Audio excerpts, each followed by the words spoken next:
राधे राधे। देखिए, हम बात करें मीराबाई की।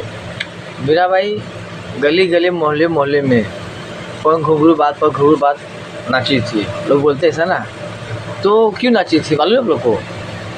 वो इसलिए नाची थी, अगर वो चाहती तो घर में भी घुंघरू बांध के नाच सकती थी, लेकिन नहीं। उसका कहने का मतलब ये था, यदि मुझे फल मिले तो फल सबको मिलना चाहिए।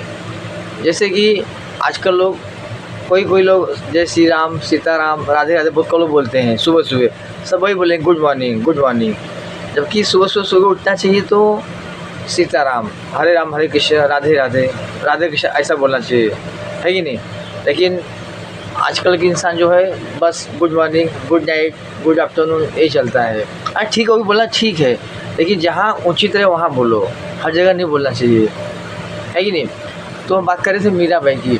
मीराबाई घुंघरू बांध के जो है गली गली मोहल्ले में नाची थी। मतलब उसका एक संदेश था कि जो मेरे ईश्वर का जो फल है, से मुझे अकेले न मिले, वो फल सबको मिलना चाहिए। इसलिए वो गली गली मोहल्ले मोहल्ले नाची थी। तो उसकी सास क्या बोलती थी, कहाँ से नास्तिक मुझे मिल गई मेरी बहू, ऐसा बोलती। जैसे आजकल की बहू लोग को सास माँ उनकी बोलती है ना, कैसी मेरी बहू है जो ड्रिंक करती है, तम्बाकू खाती है, सिगरेट बीड़ी पीती है। ऐसा आज के लोग बहुत लोग मतलब पीते खाते हैं। ऐसा तो बहू लोग को आज की सास लोग बोलती है, कहाँ से मुझे नास्तिक मुझे मेरी बहू मिल गई, ऐसा बोलते हैं। तो उस टाइम पे मीराबाई की सास भी ऐसा बोलती थी कि ये मुझे कहाँ से मेरी नास्तिक जो है मेरी बहू मिल गई, जो घुंघरू बांध के नाच रही, गली गली में नाच रही है।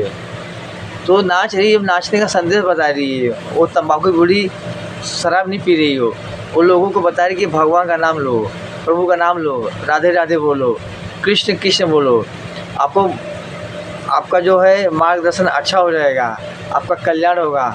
उसका ये संदेश था। उसका संदेश नहीं था कि शराब तम्बाकू पियो और हम भी पिए तुम भी पियो, उसका संदेश नहीं था।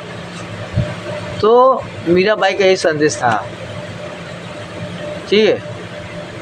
तो हमें मीराबाई के नियमों को फॉलो करना चाहिए। अच्छा, मीराबाई पर किसी चीज़ की कमी थी? उसके पास सब कुछ था। और उसको सिर्फ ईश्वर में इंटरेस्ट था, ईश्वर को सिर्फ प्राप्त करना उसका उद्देश्य था।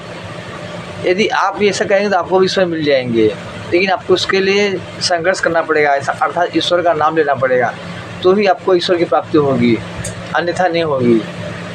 तो उसके लिए आपको ईश्वर के मार्ग पे चलना पड़ेगा। रामचरितमानस हुआ, भागवत गीता हुआ, जो भी हमारे पुराण है उनको पढ़ना पड़ेगा। पढ़ के अच्छा, यदि आप अकेले ही नाम लेते हैं तो ठीक है, लेकिन वो नाम दूसरों को अगर बताएंगे और अच्छा है। देखिए, यदि भगवान के भक्त को कोई परेशान करता है या उसको कोई कलंक लगाता है तो भगवान उसको कभी छोड़ते नहीं है। कैसे? जैसे कि विभीषण को जब रावण ने लात मारा तब उसने लंका छोड़ी। इतना दिन विभीषण को बहुत घमंड था कि मेरा भाई रावण है।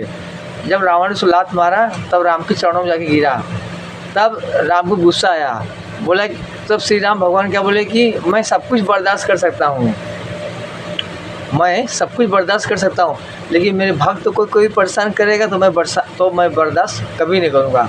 तब उन्होंने वही आक्रमण किए, है कि नहीं? करने वाले थे, लेकिन जब तक विभीषण उनके पास थे, सुरक्षित थे, लेकिन जब रावण ने लात मारा तो उनको बर्दाश्त नहीं हुआ। अर्थात भगवान सब कुछ बर्दाश्त कर सकते हैं, लेकिन अपने भक्त को, यदि उनके भक्त को कोई परेशान किया या कोई उनको मार्ग में बाधा बना तो भगवान कभी छोड़ेंगे नहीं, चाहे कोई भी रहे, है कि नहीं?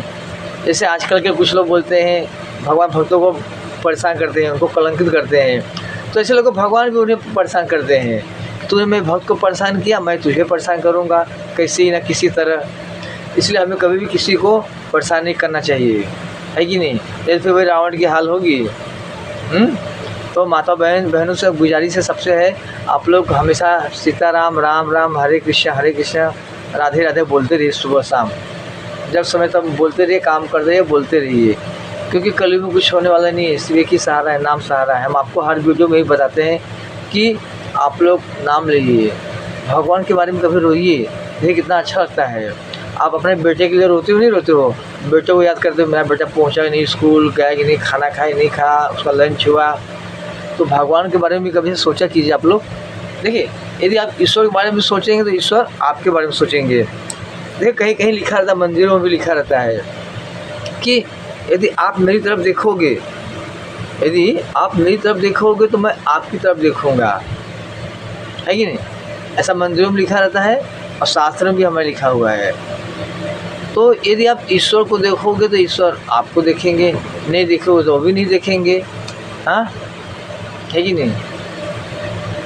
देखिए, हम ईश्वर से प्रार्थना करें जो हमारे व्यूअर्स हैं उनकी हमेशा सदैव रक्षा करें, उनकी मनोकामना पूरी करें, क्योंकि वो हमसे जुड़ गए हैं, आप हमसे जुड़ गए हैं। ईश्वर को हम प्राप्त कर रहे हैं, ईश्वर के लिए हम प्रार्थना कर रहे हैं कि ईश्वर सबकी रक्षा करे, सबको सद्बुद्धि दे ईश्वर। यदि आप ईश्वर के मार्ग पे चलोगे तो अवश्य आपकी ईश्वर की प्राप्ति हो जाएगी, है कि नहीं? तो इसलिए हमें उनके मार्ग पे चलना चाहिए। और दूसरे भगवान के भक्तों कोई परेशान करेगा तो फिर उसका सत्यानाश होगा।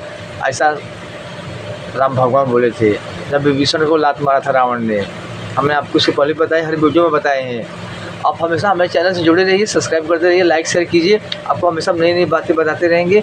आपको यदि कुछ और जैसे जानना हो भगवद गीता के बारे में या रामचरितमानस के बारे में तो आप हमसे कमेंट बॉक्स में पूछ सकते हैं। कुछ भी भगवद गीता करानी हो, सत्संग कराना हो तो उसके लिए आप हमसे संपर्क कर सकते हैं। लेकिन ये सब काम कभी होता है एकादशी के दिन, ज़्यादा अच्छा रहता है, उत्तम दिन होता है एकादशी का दिन। उस दिन भगवद गीता कराइए, रामचरितमानस कराइए, बहुत अच्छा रहेगा। आपके जो पूर्वज हैं उनके नाम पे भगवद गीता कराइए। ये भगवद गीता यदि आप एकादशी दिन कराते हैं बहुत अच्छा दिन रहता है उस दिन।